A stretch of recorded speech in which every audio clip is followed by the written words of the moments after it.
benefits of good hygiene then?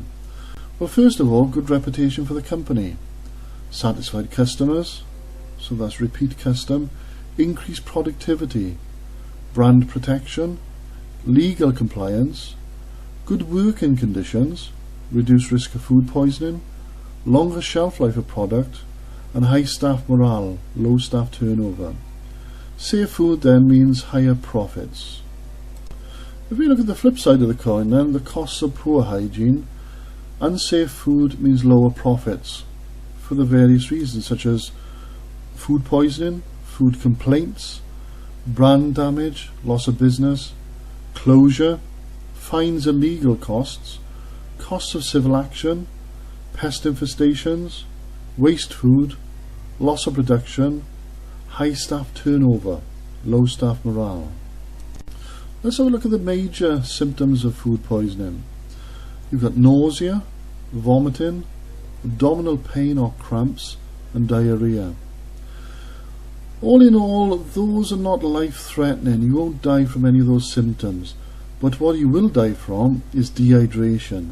Now, dehydration is the loss of bodily fluids through vomiting and diarrhea.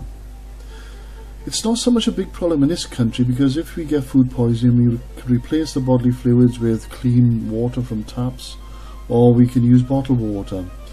Where there is a major problem is in underdeveloped countries and third world countries, and where there's natural disasters. With natural disasters, you normally find that the water supply becomes contaminated. With floods, for example, the water becomes contaminated, so there's not clean water then to replace the lost bodily fluids. The four major symptoms of food poisoning are really the body's self-defense mechanisms for dealing with food poisoning. The brain sends a message to the esophagus and the stomach to tell it that you've just eaten poisonous material or food that's infected with food poisoning bacteria. So what it does then, the brain tells the stomach to eject the poisonous material as soon as possible. Now, if you ingest enough of the poisonous material and you can't eject it all by vomiting, then some of it will go through the stomach and down into the small intestine, where if it's bacteria they will start to grow, and if they exude toxins round about the lower intestine, that's when you start to get abdominal pain. Diarrhea really is just almost similar to vomiting. The brain sends a message to the bowel to excrete the poisonous material as soon as possible. So these are self-defense mechanisms for food poisoning. You will find there are other symptoms, but not all the major symptoms that appear here. For Campylobacter, for example, one of the symptoms there are flu-like symptoms. But these are the major symptoms, and these are the answers you should give if they come up in the exam. At-risk groups or vulnerable groups, people who are more susceptible to food poisoning, include the elderly, the very young, ill people, hospital patients, immunocompromised, and pregnant women. With elderly people, their immune system is not as strong as it used to be. Their organs can't cope with any attack by any food poisoning symptoms.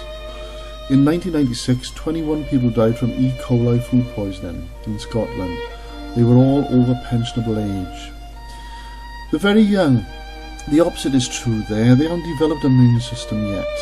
Their organs are still quite weak.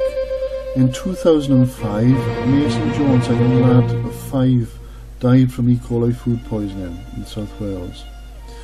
Ill people, people who are already suffering from the disease, hospital patients, they can't fight any other disease, immunocompromised such as people with AIDS. And the last one, they're pregnant women. They're affected by one particular bacteria called Listeria.